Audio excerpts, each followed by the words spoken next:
سلام غالياتي، واش راكم؟ ان شاء الله هذا الفيديو تلقاكم بخير بصحه جيده ومهنيين. قبل ما نبداو نصلوا على النبي صلى الله عليه وسلم، واكيد ما تنسونيش بالتعاليق الطيبه ديالكم، البارطاج واللايكات اللي دير فارغ كبير في القناه. ونشكركم مره اخرى على كل وحده باركت لي على توفيق بنتي في شهاده التعليم المتوسط، وانا دوري ايضا نعاود كامل نبارك لكم الاخوات اللي جابوا وليداتهم البام، وان شاء الله اصحاب البكالوريا قولوا امين يا رب العالمين. نكثروا من الدعاء والصلاه الابراهيميه باش ربي ان شاء الله يزيد يوفقنا في نتائج شهاده البكالوريا ان شاء الله. دخلوا للموضوع. اليوم راح نقترح عليكم موضوع البنات باش نجاوبوا على واحد الاخت، وانتم ايضا شاركوني في التعليقات. كل وحده راهي عندها تجربه في هذا المجال. الاخت هذه قالت لي تكلمي لنا عن اعراض وكيفاش نتخلصوا من اعراض ما قبل يعني زوال ولا اننا تروح لنا الدوره الشهريه. اذا خياتي انا ماني طبيبه هنا ما نجي نفتي عليكم، لكن راح نتكلم عن تجربتي هي الخاصه والتجارب تاع الناس يعني اللي نعرفهم وقراب ليا. على هذا الاساس خياتي اول شيء نتكلموا عليه فقط ان شاء الله باش ما يجيكمش الفيديو طويل. اول شيء خوتي العزيزه هو انك هذا الامر، اولا هذا الامر راهو عادي لازم نجوزوا منه، ما نقدروش كيفاش اننا نتخطاوه، لانه اذا كان درنا امور باش نقصوا منها الهبات الساخنه هذه وهي داخله في التغيير اللي صار للمراه خلال هذه الفتره من الحياه ديالها. دونك اذا كان احنا مشينا عكس التيار راح الامر ماشي مليح حتى للصحه تاعنا، لكن نقدروا نقللوا من هذا الامور باش يعني نمددوا فتره الصحه ديالنا اكثر فاكثر، معناتها باش نقصوا من هشاشه العظام، لانه المرحله هذه بعد ما نتعدوها نوليو اقل مناعه. وعلى هذا الاساس لازم نبداو نهتموا بالنفس تاعنا اكثر فاكثر، معناتها اننا نقويو كل حاجه ممكن تضعف في الجسد تاعنا اثر ذهاب وزوال الدوره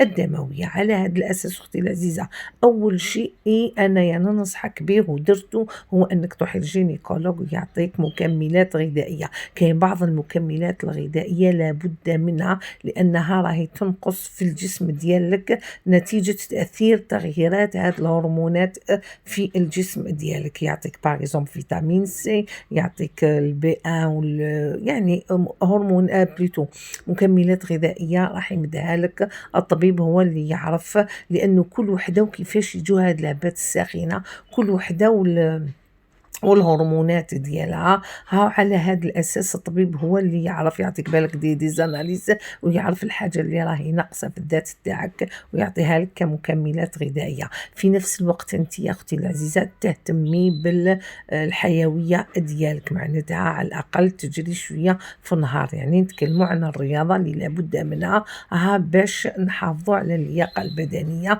وما نزيدوش في الوزن. بيان كو انا خياتي ما نقولكمش كيفاه والله، غير لا هي مع بناتي. دونك ان شاء الله منا وفوق راه ان شاء الله ندخل في الحياه اليوميه تاعي الرياضه بشكل يعني كيف يقولوا متوازن وبشكل يومي ان شاء الله. على الاقل نمشوا لمده يعني هروله لمده نصف ساعه في اليوم.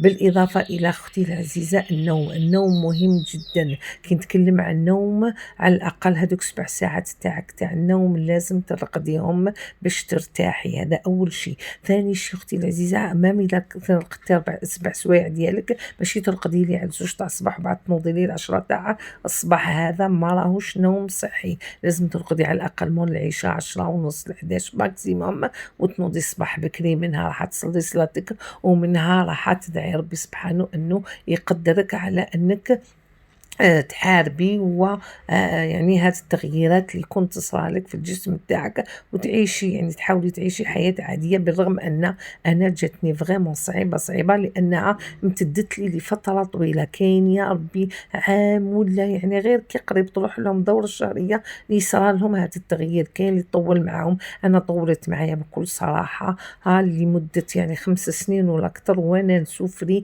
اللي خلاني اني ديت روتريت دو توت فاصون، لانه فريمون ما نقولكمش كيفاه يعني كان الامر صعيب. بالرغم انه كنت نرقد حياتي، كنت ناخد كامل لي فيتامين اللي يعطيهم لي الطبيب. قال لي نقصي الملح، انا الماكله تاعي راهي دومي سال عندها صافي بيان لونطون، حتى اهل بيتي والفوها هكذاك. السكر عندي شحال ما نشربش، عندي لا قهوه لا لاتاي بالسكر، حتى هذوك منشطات لاتاي والقهوه تحاولي تنقصي منهم، يعني ما تشربيش كميات كبيره. قلنا تشربي مثلا قبل ما ترقدي، هذا مهم جدا اختي، والله غير فادني كثيرا. كنت على الاقل يريحني وخليني نرقد اني نشرب تيزانه تاع النعناع والزعتر في الليل. هايله اختي العزيزه، راح تريلاكسيك وتخليك ترقدي. ايضا خياتي، حاجة أخرى كنت حابة نتكلم عليها، الأكل. لازم تراعيوا الأكل قد ما تقدروا، تبعدوا على الخبز بزاف، على النشويات، على الليبات، الروز، يعني تحاولوا هادو ما إلا كليتوهم تاكلوا بكميات قليلة، ولا قدرتوا كاع تنحوهم من الغذاء تاعكم تنحوهم. لأنه هذه كلها راح يعني توليو كأنها ممنوعات بالنسبة للاج ديالنا، من 40 45 فما فوق 50 55 البنات. تاكلي بزاف تاع الخضره خياتي، تاكلوا بزاف منها. منها ديجا قلت لكم باش تحافظوا على الوزن تاعكم ما يزيدش، لخاطر نكونوا من بعد معرضين بزاف انه الوزن تاعنا يزيد يعني بسرعه فائقه، خاصه اذا زدنا له الماكله وما كانش سبور. ما نقولكمش كيفاه، يعني نتكلم عن تجربة شخصية، وحتى الناس يعني اللي راهم يعني قال راهم في نفس المشكل وراهم دايرين بيا، وحتى لو كان تروحوا الميدسان راح يقول لكم هذا الأمر. نقصوا خياتي، وكما كنت تكلمت من قبل الدهون الصحيه كيما الحوت، كيما دركا في الصيف ان شاء الله راح يهبط لنا ان شاء الله نقولوا شويه تاع ساق زين وكامل، ولو كان بكميات قليله بالنسبه ليك انت بيشكا كي تمري بفتره يعني كيفاش يقولوا حساسه جدا، خاصه المزاج. باش تعدلي المزاج تاعك، الاكل هنا عنده دور في تعديل المزاج. انت تقولي بالك ما عندوش علاقه، لكن عنده علاقه قياتي. المزاجيه هذه ما نقولكمش على الاقل باش تنقصوا منها، لخاطر يعني في هذه الفتره بكل صراحه المزاج يكون معكر يعني تقريبا دائما. انت يعني بالاكل الصحي اللي تاخديه، يعني ماشي بالضروره انه الاكل تاعك يكون مختلف على اهل البيت تاعك، لكن تحاولي بعض الامور ما تاكليهاش. قلت لك بعض النشويات الروز، لي بات وما غير ذلك، تنقصي منهم قدر الامكان هكذا باش المزاج تاعك على الاقل يتحسن شويه. سينو هذه الفتره فيها تعكير تاع المزاج، ما نقولكمش كذا، تقدري حتى تدخلي في اكتئاب. المرحله صعيبه وحساسه، بالدعاء ان شاء الله نحاولوا اننا ما نغلطوش في الناس اكيد خياتي، لانه المزاج تاعك يتعكر ما تعرفيش كامل كيفاش تولي تتخلط عليك بكل صراحه. وانا نقول لك قللي يعني الاماكن اللي تعكر لك المزاج تاعك، لانك شغل راكي عندك توندونس لهذاك الشيء. دونك الا كان كنتي في مكان ولا مع اشخاص اللي ممكن يعكروا لك الدم تاعك، وانت عندك قابليه لهذاك الشيء، تولي تلصقي في العباد. وان شاء الله العظيم يا رب العالمين ما يكونش كامل هذا الامر.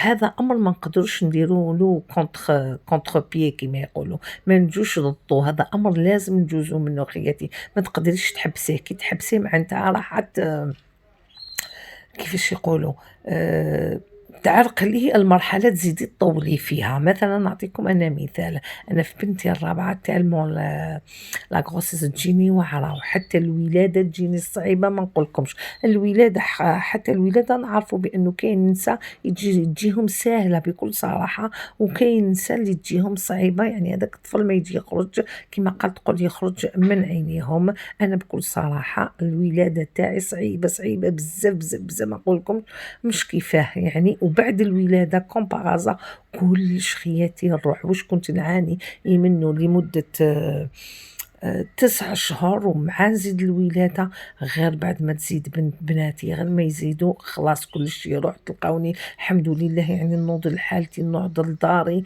ناكل طريبيا وكأنه ما جازش عليا كامل هذاك الأمر. الوغ في بنتي الرابعة ما نقولكمش كيفاه قبضتني واحد لافوبي تاع الولادة، ما نقولكمش كيفاه، لأنه أصلا ما درتش في بالي أني نزيد الرابع. على هذا الاساس كنت خايفه خايفه خايفه بزاف.